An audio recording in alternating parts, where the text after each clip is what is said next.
Captain Peter Cutsie, South Korea, and this is my briefing room.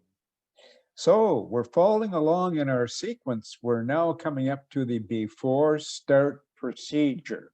I've broken the before start procedure into two parts, part one and part two. Then of course the next procedure after, which we'll do in future videos, will be the engine start. So this is before start procedure. And let's have a look at what the FCOM says, the before start procedure. And what I normally do to help me study and my students, I make a suggestion that you use Adobe Acrobat and not to change your manuals, but to highlight different items to make it easier when you're studying, such as who does what. Here I've got the first officer in blue and the captain in kind of a pinkish red. So this is exactly an extract from the FCOM, current FCOM, and in orange here, a reference to the hydraulic system A, pressurization or not pressurizing, and that comes in part two of the before start procedure. So that's what the FCOM says. Let's go right into a PowerPoint that I made, and we'll get started. All right, start the before start procedure after all required papers are on board. Flight deck door closed and locked. Verify that the fail light is extinguished, and ensure that the CDU pre-flight procedure performance data steps are completed before completing this procedure. That is the OPT, and we've done it already in the previous video. So that part of it has been completed. CDU display set, pilot flying, which today will be the captain, takeoff ref page, pilot monitoring, legs page. And then next work up in your flow from the CDUs to the N1 bugs. So N1 bugs, check. Verify that the N1 reference bugs are correct. Well, you'll verify that from the flight plan. Remember, the first officer in the OPT setup actually wrote the contents of his OPT on the flight plan, part of, let's say, a company's procedure.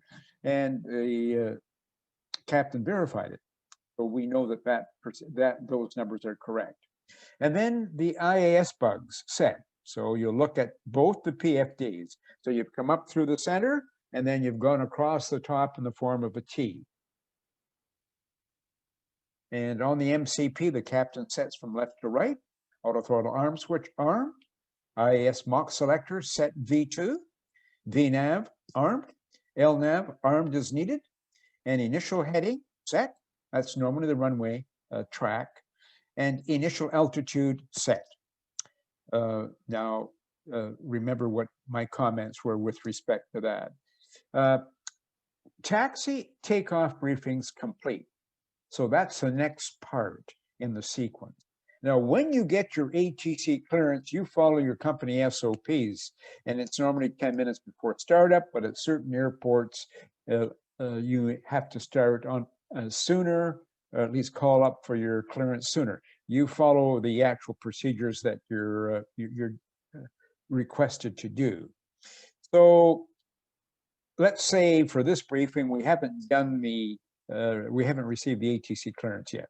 The pilot who will do the takeoff does the taxi and takeoff briefing. Of course, that makes sense. Try to organize your briefing in the order that you'll be executing your flight. So do the taxi briefing first. Read the anticipated route from your iPad, Lido or Jeppesen, e-copy, prior to boarding your flight. You could have highlighted, this is a suggestion, you could have highlighted the route on your iPad to make it easier to read and save a lot of time.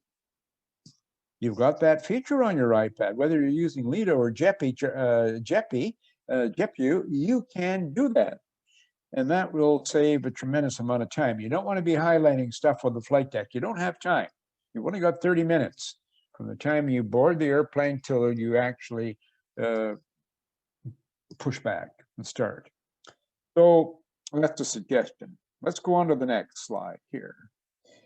Pilot who will be the pilot flying for takeoff. Continue. Takeoff briefing is next.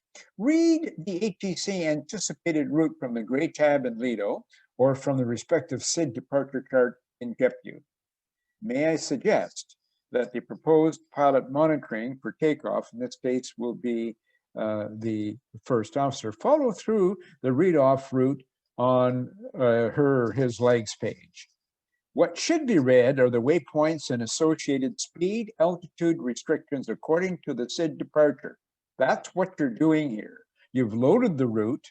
It's been checked by both pilots, but now you're ensuring that the SID departure that you anticipate is exactly what is in the database. So generally only read up to the last waypoint with restrictions. You're not going to read every waypoint because you could have several. You just don't have time. But what you are doing is this is a departure briefing, not a route briefing. You have to look at the words. Departure briefing. So you only read the departure. Okay. So the rest of the route has already been checked by the pilot who did the CDU pre-flight. And of course, also checked by the other pilot. So both pilots have already checked the entire route. I'm suggesting you don't set the anticipated MTP altitude until you get your ATC clearance. That's a suggestion from me under the guise of airmanship, but you do what your company SOPs suggest. As part of the takeoff briefing for the first flight of the day and following a change of either crew member, cabin altitude warning indications and memory procedures must be briefed on in airplanes in which the cabin altitude and takeoff warning lights are not installed, or on airplanes that have them installed but not activated. All right, so the briefing must contain the following information. Immediately don oxygen masks and set regulators to 100%. Establish crew communication, normally done from left to right, captain on oxygen, first officer on oxygen, whatever. Communicate. Do the cabin altitude warning or rapid depressurization non-normal checklist. And that is the recall items, not the checklist. That really Boeing really should have put in the recall items. In any case, that's what they mean. Both pilots must verify on the overhead cabin altitude panel that the cabin altitude is stabilized at or below 10,000 feet before moving the oxygen masks. All right, so that's basically what we're going to do on this before start procedure. Let's go right into the aircraft and get started here. So we're going to work our way now from the flight deck door. So documents on board, flight deck door closed, flight deck door lock light out. All right. And then we work our way up to the CDUs. Pilot flying, which is the captain on the takeoff ref page. Pilot monitoring, the first officer on the legs page. Let's move up to the upper DU. Let's just kind of zoom in a little bit there so we can have a view. And you want to make sure the N1 bugs are checked. So they're set at 86.8, 86.8, and you're going to check to make sure that's correct. And where do you get that information? You get that information from the first officer's flight plan, the official document after we compared data on both OPTs, and we did that in the previous video. So that checks. Now, while we're here, let's just move across to the first officer's PFD and check speeds, B1. All right, that green means all the speeds have been set. And likewise, over to the captain's PFD and also set. Now we'll move up to the MCP. Bear with me.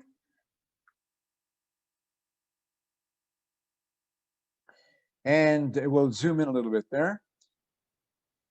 And the captain does this, the auto throttle armed, V2, 134 knots, VNAV armed, initial heading set,